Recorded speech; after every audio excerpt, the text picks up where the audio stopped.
Previously on Splinters of a Broken Sun, our heroes awakened from a virtual reality experience, only to find that the hub was under attack, and Hub himself was offline. They are scrambling to decipher Hub's instructions and get them back to business. Content warning for vomit.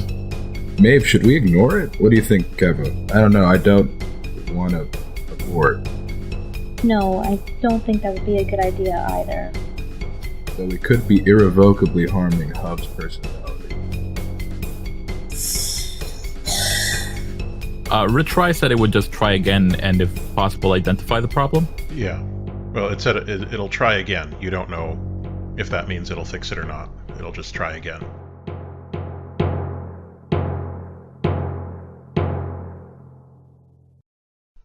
So you're in the hub's core. Abort, retry, ignore. What do you want to do?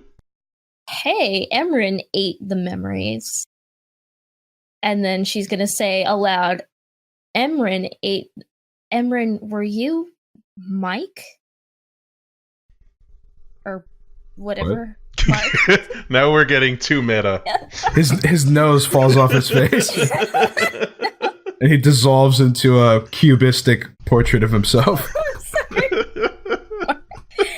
Robert. It was Robert. Why did I think Roger.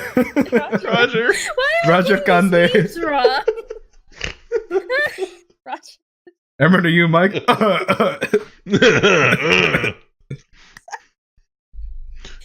Can we save It's so this? hot inside the metaverse. Can we save this? It's a blooper. I'm not getting rid of it. Okay, let's take that again. Okay. She turns to Emran and says, "Were you Robert?" You gotta be kidding. Roger, why am I? Were you the Do you know the Candy Man? Okay. Okay, one more time. She turns around in a complete 360 until she's facing Emran again, as if the last couple things didn't exist, and says, "Were you the pizza guy, Roger?" Yeah. Maybe. Seemed like a storybook at the time. It was a weird dream. A scattered dream like a far-off memory. Far-off memory like a scattered dream. Do you think that... Emran, I don't want to connect you to anything without asking you again. Emran turns his head slightly and says, "Nah, man, I'm down to try anything once." I mean... And his eyes glaze over. Would you... It's gonna sound weird, but we could try to, move those memories that you absorbed over to Hub. Almost as if to hint something. Zonin barfs again. Lean is looking on at this with just the most baffled expression. Emran spits up on his shirt.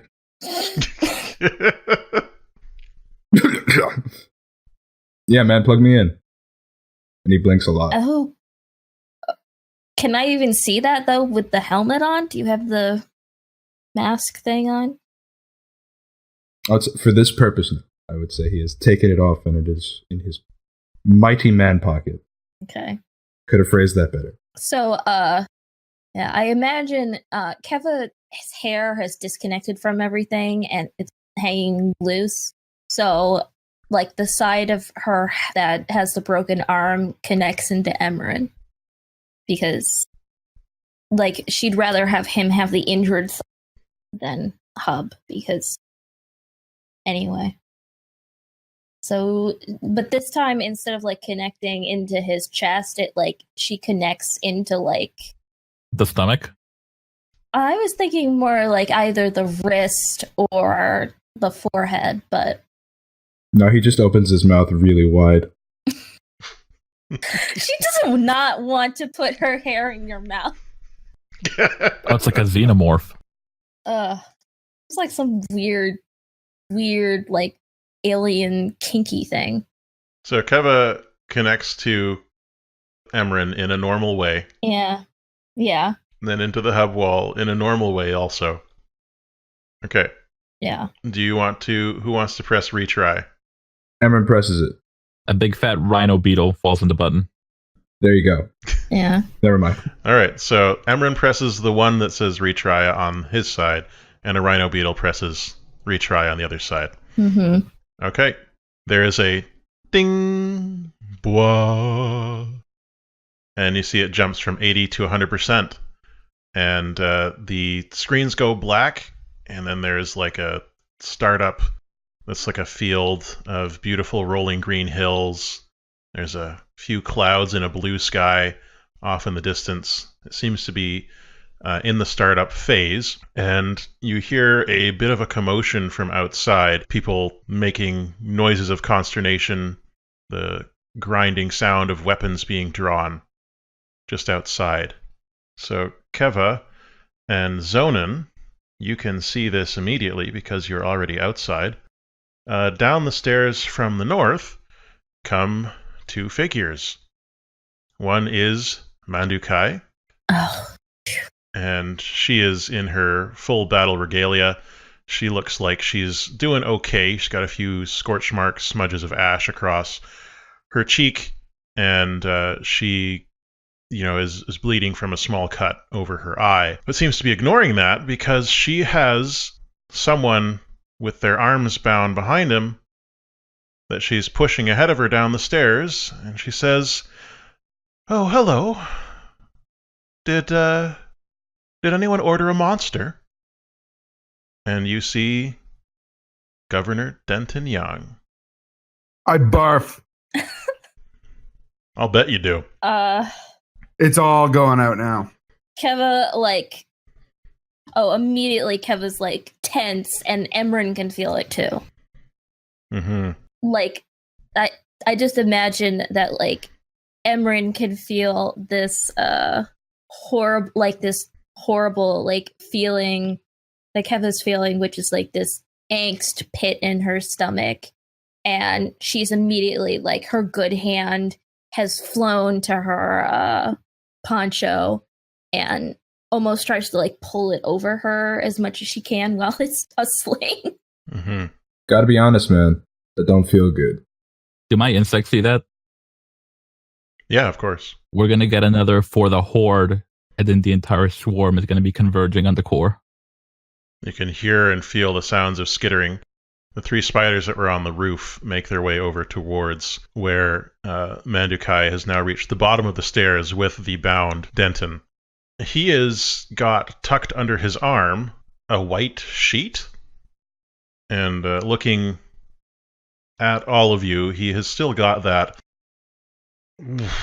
deep, deep arrogance that he always has on his face as he's looking at all of you gathered here and the 6 other people from Lean's group and the shattered and disabled robots.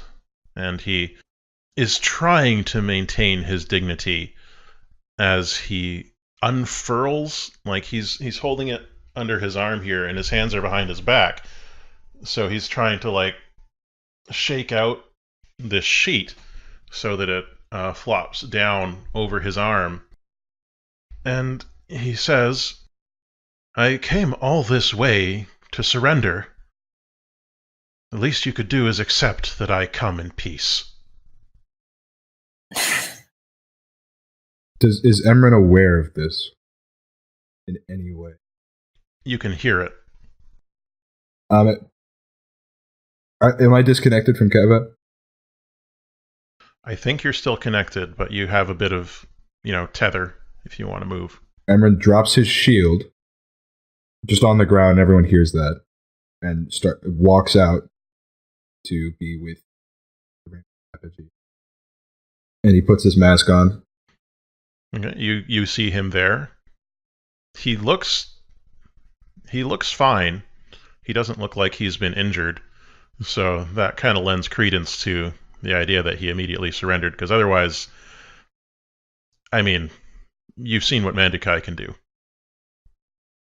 And Zonin, you've seen what he can do too, so maybe. Emran walks to the front of the group and like just gently shoulders through people. Yeah, they look over at you and they make some space for you to go by. Emran just can see through the mask in a 360-degree radial, but just looks down at Denton, I assume, because they're much bigger. Yep. Walks all the way up. Be right in front of him. He doesn't flinch. He looks up at you, still defiant. Turns his head once. He stoops and picks up the white flag. Unconditional surrender time? Unconditional is a strong word, but we can start from there. You'll want to hear me out. You might be surprised to hear that I do. I never took you for a fool, so... Emran inclines his head up. Thank you, Mandakai. She has a very stern look on her face. As you remember, she knows Denton well from their childhood. The thank you is meant to impart thank you for not cutting his head off. Yeah, she gives you a nod, and you're able to convey those thoughts to each other through your body language. So Denton is looking around saying, are we going to stand here all day? This is pretty important. I wouldn't have come if it weren't. Cool. You can come meet the ghost. Oh, lovely. I've been looking forward to meeting Hub. Emran makes a mental... Emran will not forget that. Emran will remember this. So Denton steps forward and moves to step around you and walk over towards the Hub. He's still got his hands bound behind his back. Keva immediately steps in front and of him and is gonna say, "You're not going anywhere unless we give our say so." And she kind of looks up at him and tries to be as intimidating as she can be when she's way shorter. He rolls his eyes. Very well. He just looks at you. May I? What? You can clearly see I was headed towards the meeting with the Hub that I just discussed with your compatriot. You're not talking to them unless they want to talk to you. Okay, well, bring them out. Keva does one of those little pings in her head to Hub So you can hear the sounds coming from the core. There's another one of those wah, ding, indicating that the startup sequence wah, that the startup sequence is complete. Maeve, you can see through your bug eyes still inside there that the walls are now back to their usual state. The majority of the gems on the wall that was covered in gems are green now.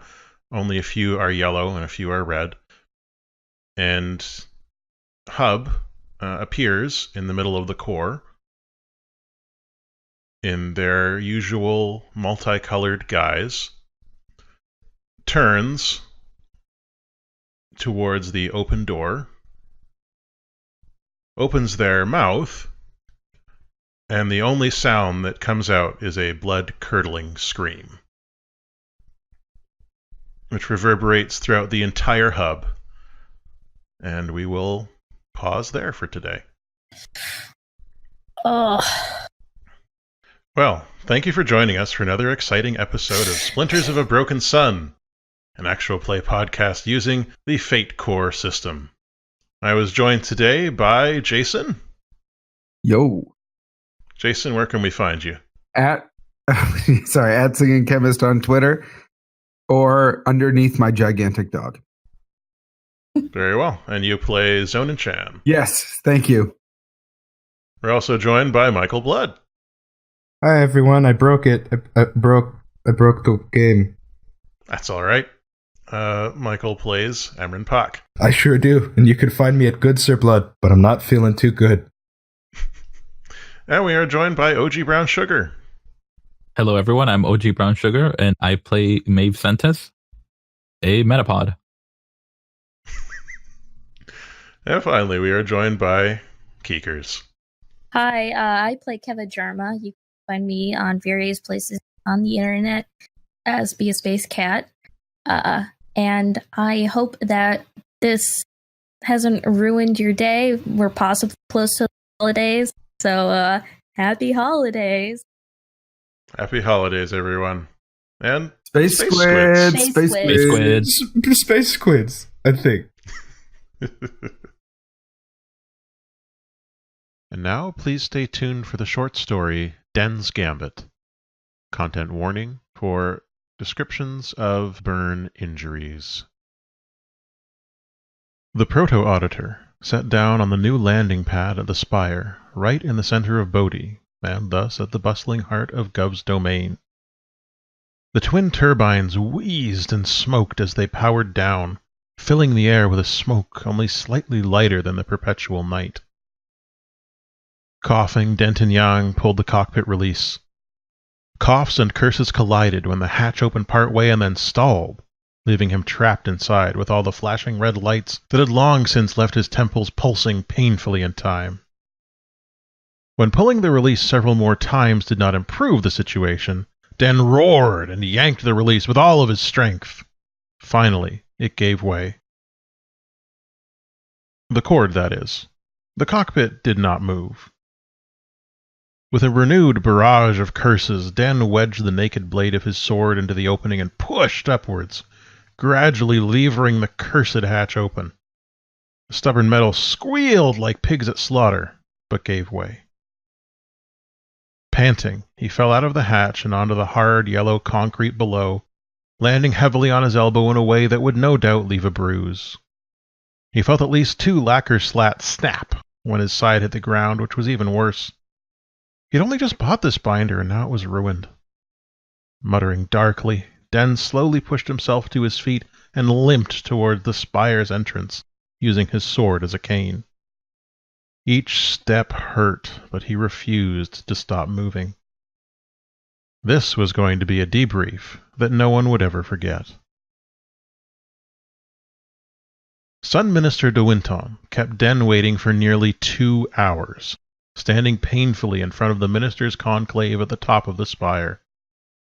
It was a petty move, and they both knew it. De Winton was eager to learn the outcome of Den's mission. Neither success nor failure were particularly palatable to Den, and the Sun Minister won either way. The young governor of Sector 3 passed the time examining the fine text carved into the massive 7-pointed star of the conclave table. Each point of the star was inscribed with the entirety of a book of the audits and accounts, though unrelevant to that minister's position. The text was too small to read with the naked eye, and had Den not known what he knew now, he would have been convinced that those minuscule letters were the work of magic. The point farthest from him, snaking into the darkness at the back of the chamber, contained all of Book 1, from the fall of the old gods to the threat of a new emergency. The Sun Minister would sit there, when he chose to arrive. Den hoped the other 6 High Ministers would come too. Only 3 of them were needed for De Winton to get what he wanted, but Den had a feeling that the Sun Minister wanted this to be as public as possible. The thought made his mouth tighten into a small smile, and he gripped the hilt of his battered sword all the harder where he held it before him, tip driven into the ground between his feet. The High Ministers filtered in at last, speaking amongst themselves in low voices. Ignoring Den, they took their seats at the tip of each arm of the star, leaving only the Sun Minister's chair empty. Den studied their faces. None met his eyes or even acknowledged his gaze. To his left, 5th Minister Liu and 6th Minister Yo chatted quietly, while 7th Minister Akande appeared to be studying a ledger. To his right, 4th Minister Leani studiously ignored 3rd Minister Guo's endless chatter, and Second Minister Fawn stood silent and grim as Den himself. All present and accounted for. This would be quick, then, and decisive. Sun Minister de Winton arrived, and only Den seemed to see him coming. The High Ministers were focused on their own conversations, and, to be fair, de Winton was very sneaky. He was putting on a performance of being engrossed in a report, but a careful observer could see that his eyes were not focused on the page. Den's eyes stayed locked on the ancient man's face as he approached the chair, more of a throne, really, at the head of the table. De Winton allowed his robes to brush against each other, oh so softly, and the table quieted immediately. "Young Governor Yang," croaked de Winton, "have you left your prisoner outside?" Den felt his eye twitch involuntarily and cursed the display of weakness. The Sun Minister's dry lips stretched into a mockery of a smile, threatening to split his papery face in half. Den only barely suppressed a shudder at the fresh memories that evoked. "No prisoner? Very well.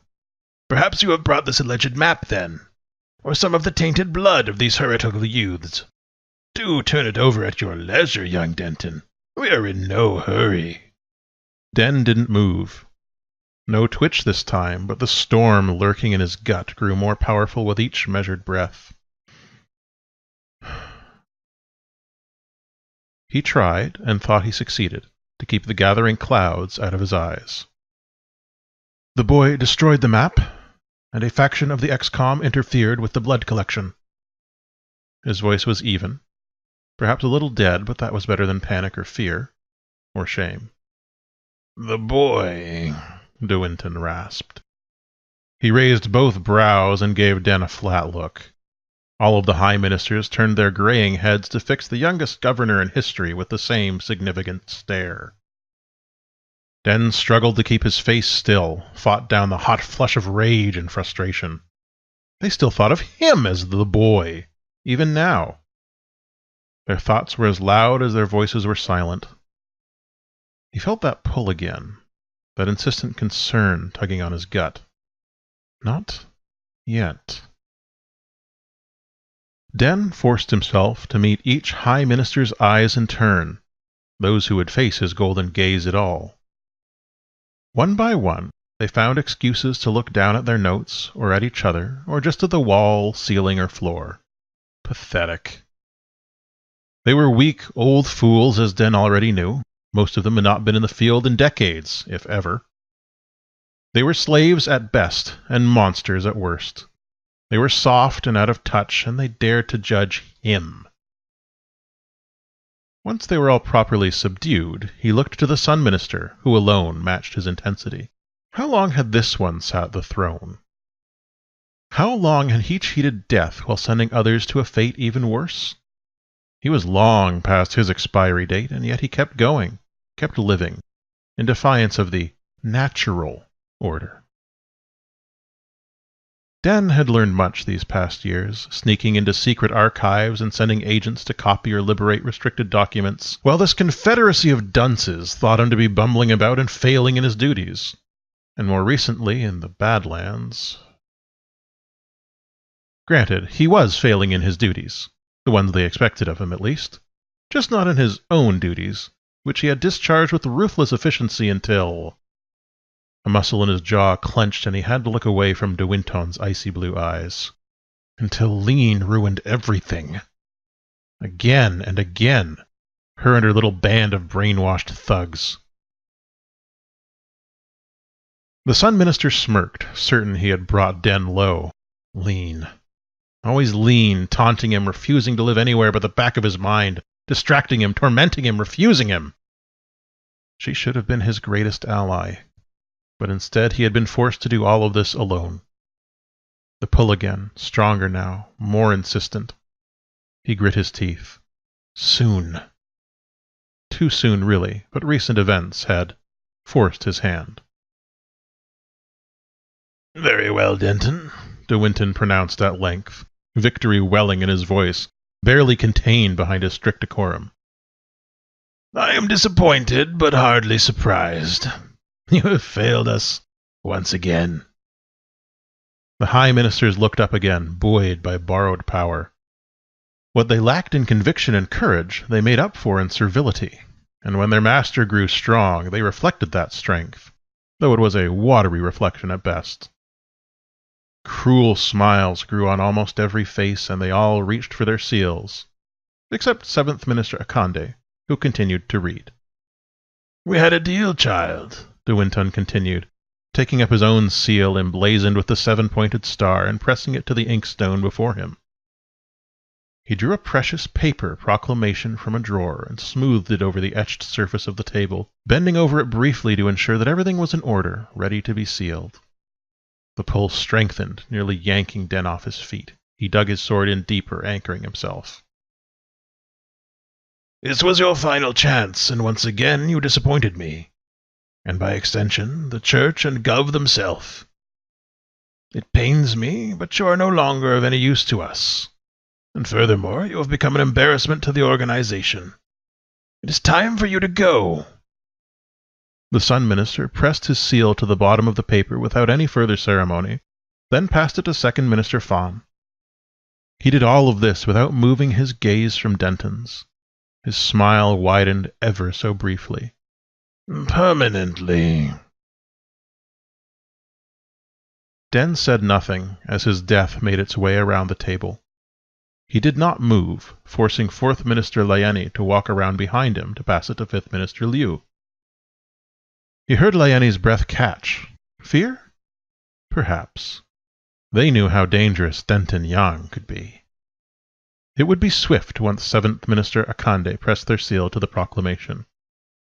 The spire would open, the crystal pillar would surround him, and the fires of Gov would consume him where he stood. He would burn to ashes and be wiped from the face of this world. His soul would spend the rest of its cycles crushed under a mountain of debt so steep that even Ramulus would balk at climbing it. He felt his mouth quirk ever so slightly at the thought. Whatever had happened to that hunt, anyway?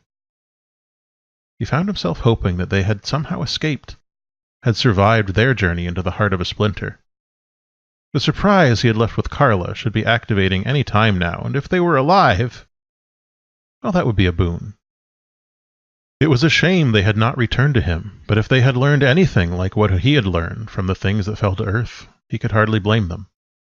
For him, it had been a traumatic experience.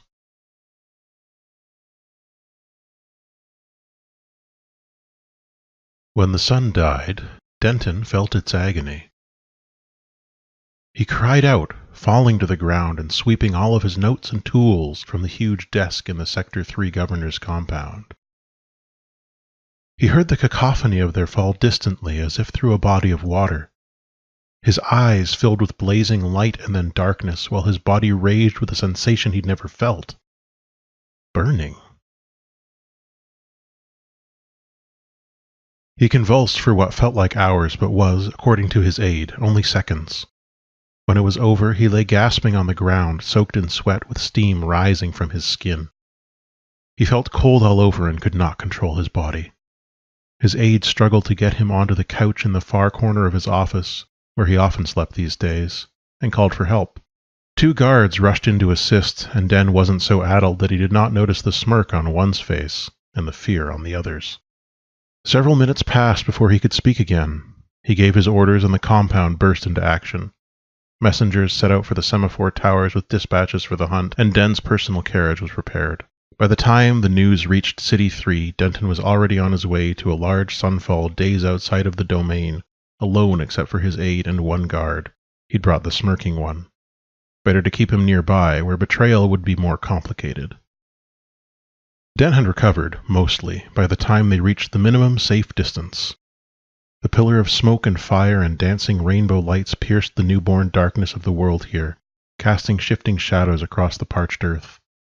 He left his escort at the periphery, donned his bulky protective suit and helmet, and set off for the center of the storm.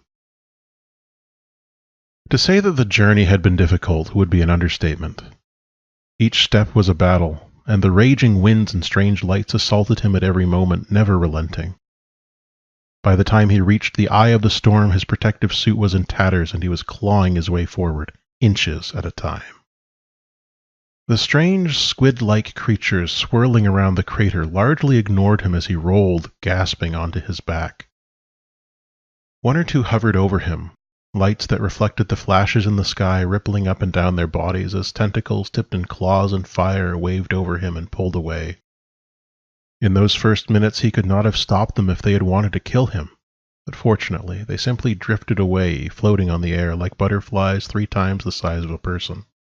His helmet's visor had shattered long ago when a flying rock slammed into his face, and he pushed the ruined mass of glass and metal off his head. Here in the eye of the storm, he could see all the way to the sky. Or rather, all the way to the ruined sun. It had followed him, even now. Even when its light was gone and it was no more than a corpse hanging in the sky, it had followed him.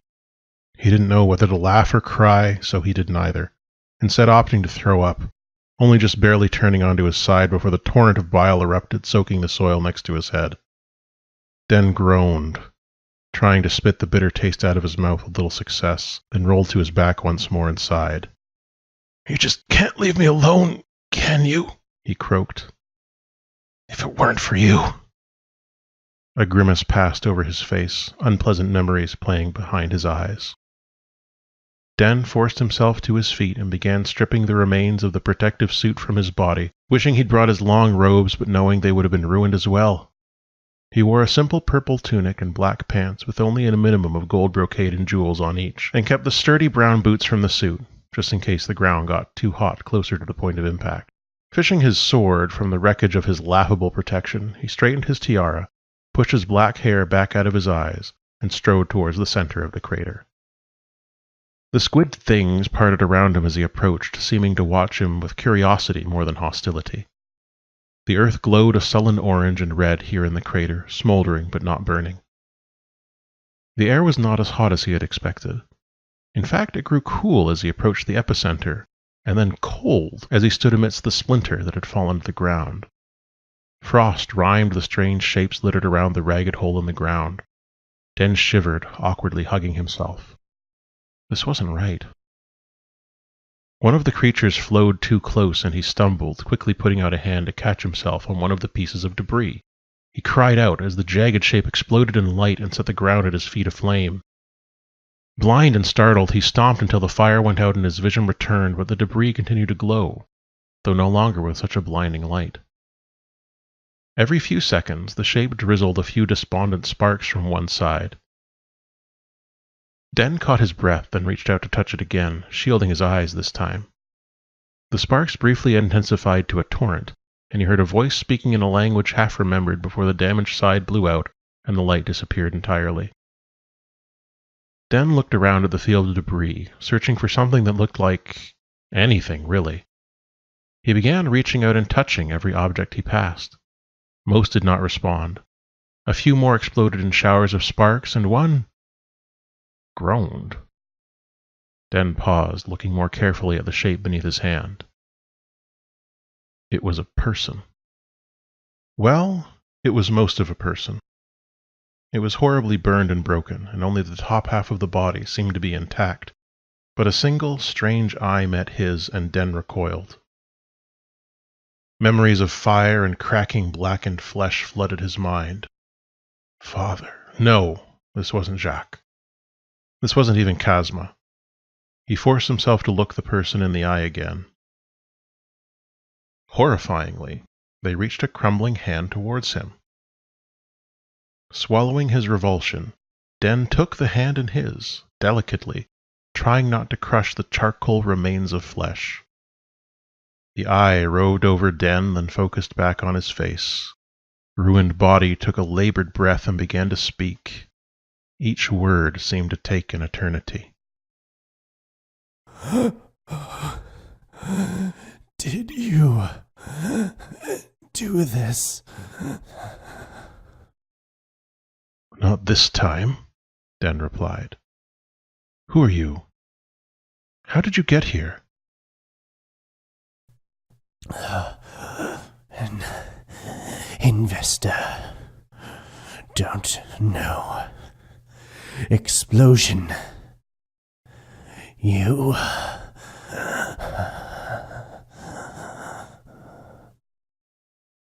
Denton Yang, Governor of Sector 3. I came to see what fell from the sun. Ah, Dona. Den narrowed his eyes. What? Shame. Would have been a good replacement. Young, strong, healthy. Can't down here. Den looked up at the dark sun, then back at the blackened body. You're from the sun. Their lips cracked into a smile, splitting his cheeks and revealing distressingly pink and red fissures beneath the skin. I probably deserve this. Good luck.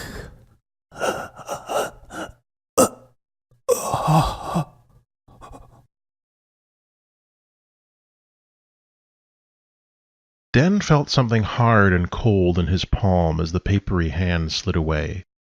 The eye lost focus, then rolled up slightly. The mouth slackened, closing some of the cracks and opening others. Den could feel the last vestiges of life leaking from the body. He grimaced. You can't just die! You have to explain this! He demanded, shaking the corpse. It did not respond beyond crumbling further. Furious, he stood and turned away, looking up with fire in his eyes, glaring at the sun. Den raised his sword, pointing at the misshapen heart of Gov, and yelled, Who are you? What do you want with me? He slashed with the blade, cleaving through a hunk of debris, and then another and another. Sparks flew and fires roared to life and stuttered out in moments. What are you doing to my world?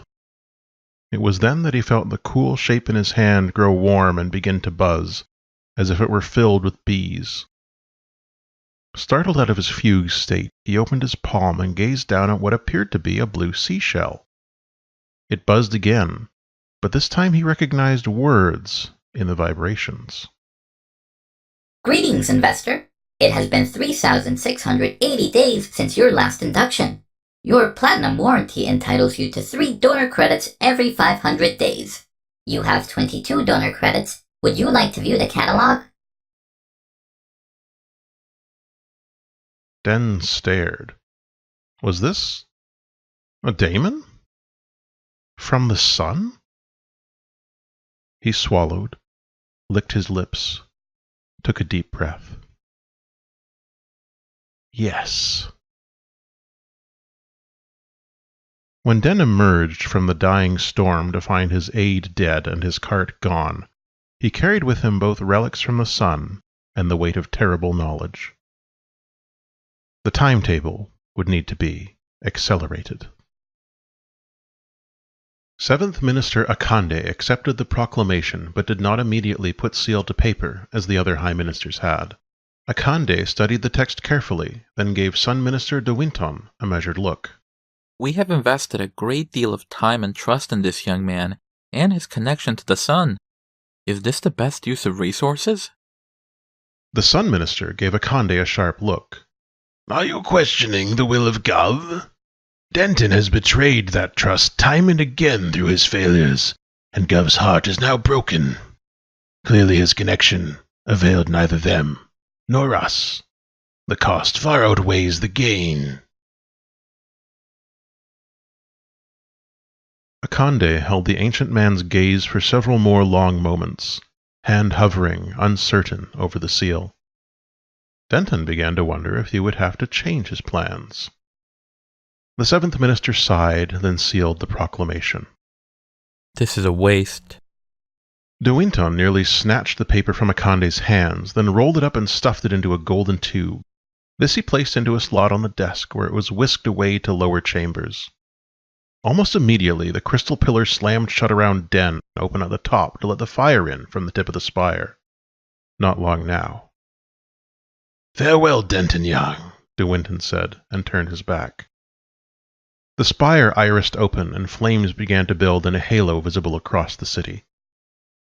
The Sun Minister was saying something, no doubt preaching some hypocritical tripe. The High Ministers nodded along, all but 7th Minister Akande, who kept his eyes on the doomed Denton Yang. Den looked back at Akande as the heat intensified and gave the High Minister a rare smile. As the pillar filled with fire, High Minister Akande finally understood. They pushed to their feet, chair crashing to the ground. Sun Minister de Winton whirled, irritated at the interruption to his lecture, and then his eyes widened. He could read Akande's lips saying, Gov, have mercy on us. Den watched through the flames, which did not deign to touch him. Fire did not harm Denton Yang, because Denton Yang was fire. He placed his hand on the wall of the pillar and clearly, carefully spoke to the terrified Akande. Gov may, but I won't. The pull came one final time, and Den let it take him. He rose up through the pillar as the fire raged, up through the open tip of the spire and into the sky where the sun waited far above. The tip of his foot alighted on the rim of the fiery halo, and he felt something strain and snap in the sun. The 8th splinter fell, and so did Den. As the collapsing spire buckled under the weight and fury of this splinter of a broken sun, Den watched the walls flash past until his descent abruptly stopped, arrested by the unforgiving arms of the Proto-Auditor's armor. Its engines were nearly done, but there was enough strength, he prayed, to carry him from the scene of his greatest crime yet. He still had one more stop to make before the end. The spire was in the center of Bodhi, the capital city of Gov's domain. Den could hear the screams already, as the symbol of the church's might fell on top of its faithful. Den closed his eyes and let the fires within burn away his grief, his guilt, and what tears he had left. Better this than the alternative. Better this than another moment of the travesty that passed for life in Gov's domain. The church would live on, of course, the governors, the bureau, the auditors, the notaries, the people themselves. It was a shame, but they would need guidance. They would crave a man to speak for the sun. Someone with a connection to Gov. Den had such a man in mind. Someone young, strong, healthy. Thank you for listening to Den's Gambit. This story featured the voice talents of Velvet, who you can find on Twitter at OGBrownSugar, Kyle, who you can find on Twitter at LordKyleK, and me, who you can find on Twitter at YCaliber. Until the next time, all the best.